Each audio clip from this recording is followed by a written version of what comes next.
அனைத்து இந்திய அண்ணா திராவிட முன்னேற்றக் கழகத்தின் அம்மா அவர்களையும் எம்ஜிஆர் அவர்கள் இரு தெய்வங்களையும் வணங்கி அண்ணன் எடப்பாடி அண்ணன் ஆணைக்கு இணங்க முன்னாள் அமைச்சர் பொதுச் செயலாளர் அவருக்கு ஆணைக்கு இணங்க நேற்று எனக்கு ஒரு வாய்ப்பு கொடுத்திருந்தாங்க.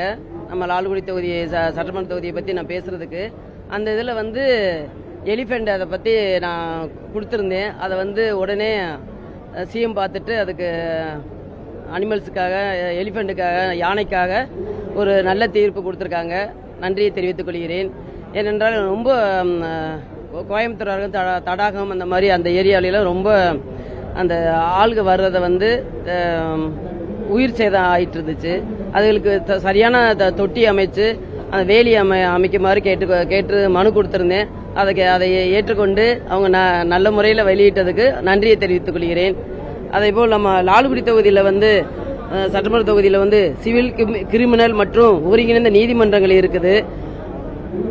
இதுவரை சொந்த கட்டிடத்தில் இல்லாமல் இருக்கு, வாடகை கட்டிடத்தில் தான் இருக்குது.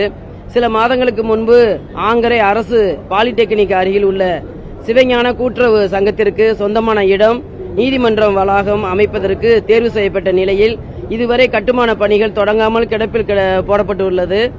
எனவே மாண்புமிகு நீதிமன்ற அமைச்சர் அவர்கள் இந்த விவகாரத்தில் தனிப்பட்ட கவனம் செலுத்தி தேர்வு செய்யப்பட்ட இடம் தொடர்பான நடவடிக்கைகளை விரைந்து முடித்து லால்குடி சிவில், கிரிமினல் மற்றும் ஒருங்கிணைந்த நீதிமன்றத்துக்கு சொந்த கட்டிடம் கட்டுவதற்கு தேவையான நிதியை உடனடியாக ஒதுக்கீடு செய்யுமாறு கேட்டுக்கொள்கிறேன்.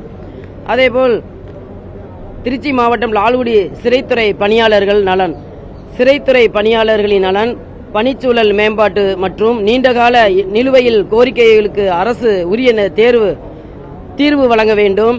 குறிப்பாக காவல்துறையில் நடைமுறையில் உள்ளதை போன்று சிறை காவலர்களுக்கும் குறிப்பிட்ட நாட்களுக்கு பணி நிறைவு அடிப்படையின் காலமுறை பதவி உயர்வு வழங்கும் முறையை உடனடியாக அமல்படுத்துமாறு கேட்டுக்கொள்கிறேன். காவல் நிலையத்தில் முன்பு அதிகமான காவலர்கள் இருந்தார்கள்.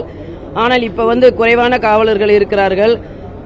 கூடிய சீக்கிரத்தில் நியமிக்குமாறு அன்போடு கேட்டுக்கொள்கிறேன். நன்றி, வணக்கம்.